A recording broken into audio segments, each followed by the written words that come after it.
O cenário econômico do Brasil se assemelha muito ao que antecedeu a maior crise da história do Brasil, a crise de 2016, mais conhecido como a crise da Dilma. Eu vou te mostrar isso através de dados econômicos que você não vai encontrar em nenhum outro lugar, que eu passei dias a fio estudando para trazer aqui para vocês. E se atitudes fortes não forem tomadas neste momento, nós deveremos passar por um cenário muito semelhante ao que passamos em 2016. Mas antes de eu te mostrar os dados econômicos, eu queria pedir a sua ajuda da maneira mais simples possível, que é curtindo esse vídeo e também se inscrevendo no canal e assinando o sininho de notificações, para que tanto me ajude, mas como também este vídeo chegue ao maior número de pessoas para que elas realmente entendam o que está acontecendo no Brasil atualmente. Você já deve ter ouvido aquela verdadeira vangloriação que estão fazendo sobre o resultado do PIB brasileiro. Nós podemos ver que cada reunião que o Copom faz está sendo reajustado à expectativa do PIB sempre para cima. O PIB está crescendo cada vez mais, a economia brasileira vai muito bem, mas nós vamos também desmitificar isso aqui.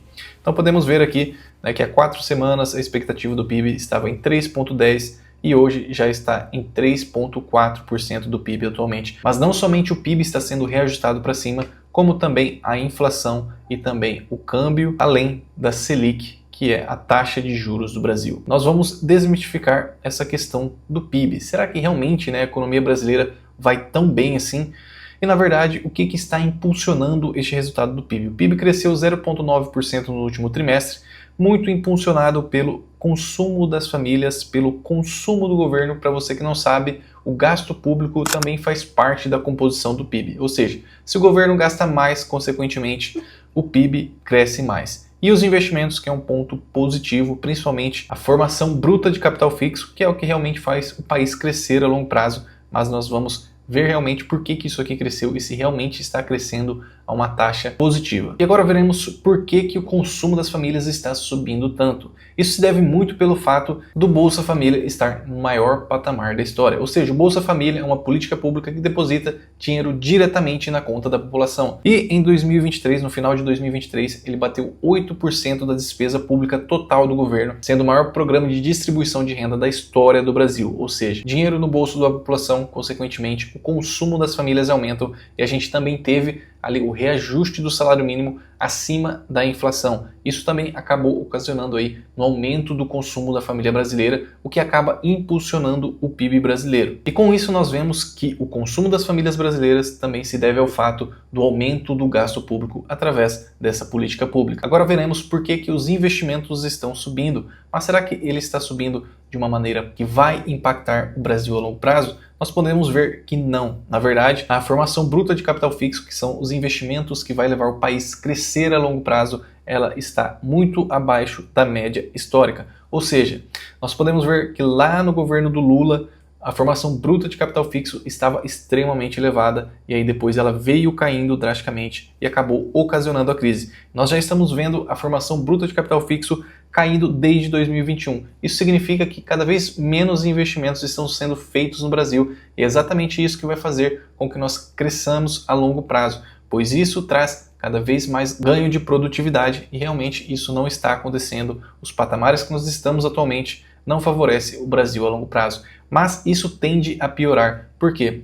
Porque a taxa de juros no Brasil, a gente pode observar que os juros futuros, que é exatamente isso aqui que vai impactar no financiamento a longo prazo para quem quer fazer ali uma obra, uma construção, vai pegar um empréstimo para pagar daqui a 10, 20, 30 anos. Então nós podemos ver que os juros de 2030 bateu 14,54%. E olha a alta gigantesca que nós tivemos.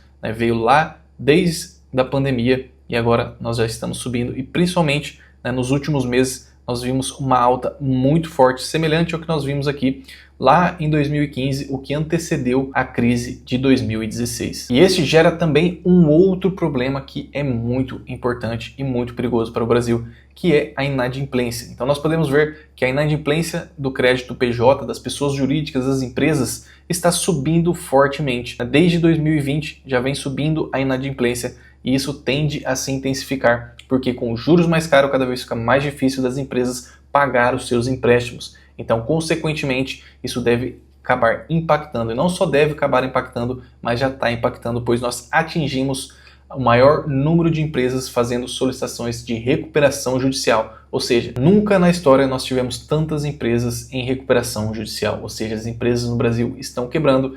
Isso deverá impactar diretamente, né, a taxa de desocupação, porque na verdade não é a taxa de desemprego, porque a taxa de desemprego calculada no Brasil, ela só calcula através das pessoas que estão buscando emprego e não aquelas pessoas que têm idade para trabalhar, mas não estão trabalhando. Então, e esse é um dos motivos que fez com que a taxa de desocupação esteja no menor patamar da história, cerca de 6,9%, mas como as empresas estão abrindo recuperação judicial, estão inadimplentes, consequentemente, até mesmo a taxa de desocupação calculada aí pelo IBGE deve voltar a subir.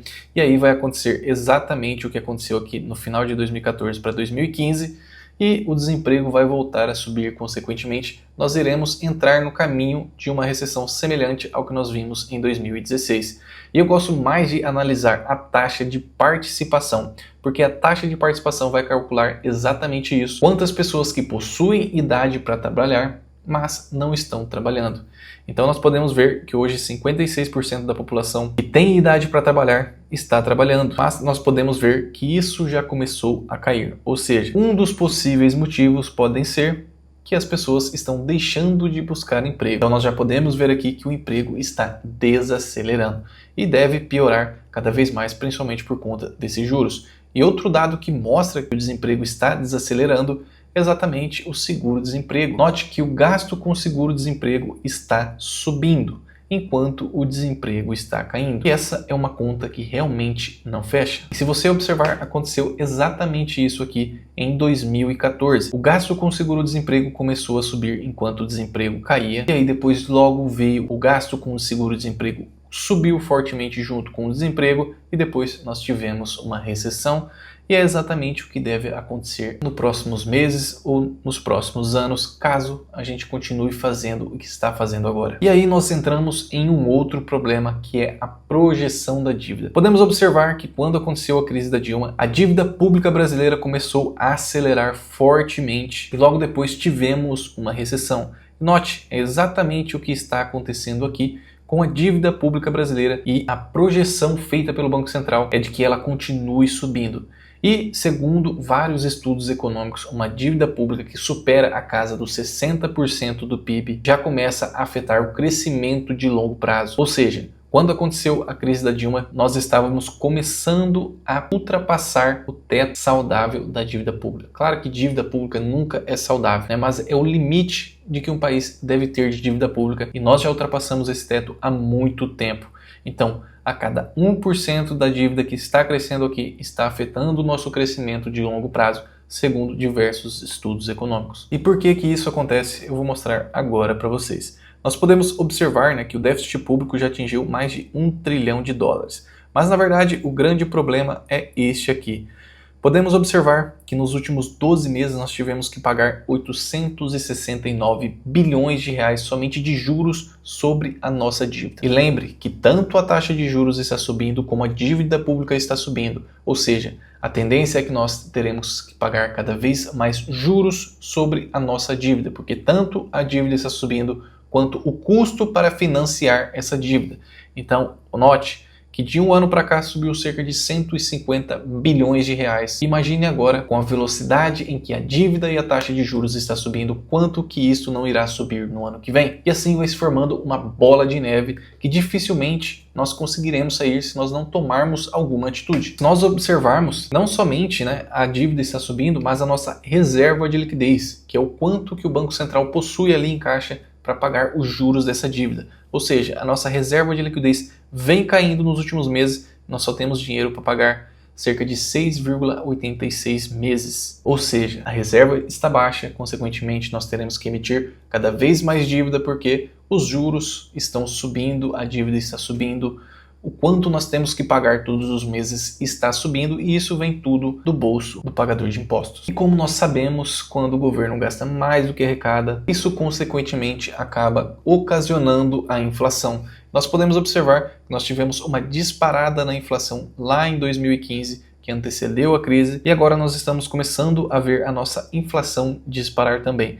Claro que estamos muito longe dos patamares que estavam lá em 2015 e 2016, mas nós já começamos a notar uma tendência de alta e para que isso chegue a 5, 6, 7% ao ano, não vai demorar muito, pois nós não vemos nenhuma atitude com relação ao corte de gastos. Nós só vemos o governo falando em aumentar a arrecadação através da cobrança de cada vez mais impostos. Como nós estamos vendo, as empresas já estão ficando inadimplentes, entrando em recuperação judicial. A economia já não tem mais espaço para ser espremida com ainda mais impostos. E existe uma teoria econômica chamada curva de Laffer, que em um determinado ponto do aumento de impostos você vai começar a arrecadar cada vez menos porque as pessoas ou vão começar a sonegar ou as empresas vão começar a quebrar. E eu acredito que é exatamente no topo da curva de Laffer que nós estamos atualmente, porque as empresas, como nós vimos, já estão abrindo recuperação judicial. E agora nós entramos em um outro problema que é através das contas externas. Como nós sabemos, o governo brasileiro hoje tem uma grande reserva em dólares, o que permite uma grande estabilidade financeira. Mas isso também está em perigo e eu vou te mostrar por quê. A nossa balança comercial, que é a quantidade que nós exportamos menos o que nós importamos, está afunilando. Nós estamos vendo aqui que as exportações estão caindo e as importações estão subindo. Consequentemente, esse superávit da nossa balança comercial está cada vez menor, ou seja, a lucratividade entre exportação e importação. E nós podemos observar aqui que, na verdade, o que está mantendo esta reserva de dólares no Brasil é, na verdade, as taxas de juros. Nós podemos ver que as transações correntes, que vai levar em conta aí a balança comercial, os serviços e a renda primária, está negativa. A balança comercial ainda é positiva, mas serviços, viagens e transportes, dos quais a renda primária também está negativa. E o que faz com que as nossas contas internacionais fiquem positivas? São os investimentos diretos de pessoas que estão investindo nos títulos públicos brasileiros, porque a rentabilidade desses títulos está extremamente elevada. Então, os estrangeiros vêm aqui no Brasil, aportam o seu capital para gerar a renda passiva através dos títulos públicos brasileiros. Ou seja, se a gente quiser baixar a taxa de juros na canetada, vai reduzir esse investimento estrangeiro e, consequentemente, as nossas reservas de dólares vão se esvair rapidamente. E um país que não possui uma reserva internacional acaba ficando muito vulnerável economicamente. E eu tenho mais uma outra infinidade de dados que eu poderia trazer aqui para vocês para comprovar que realmente nós estamos caminhando para uma recessão, caso a gente continue fazendo o que está acontecendo atualmente, mas provavelmente você já sabia disso, você só não tinha os dados econômicos para comprovar exatamente isso. Mas eu estou trazendo aqui para vocês, então se você acha que alguém deveria entender realmente, através de dados, o que está acontecendo com o Brasil, pega e envia este vídeo para essa pessoa. E agora eu tenho um último recado para você, se você quer ganhar R$110 em criptomoedas gratuitamente. E agora eu tenho um último recado para você, se você quer ganhar gratuitamente cerca de R$110 investindo apenas R$10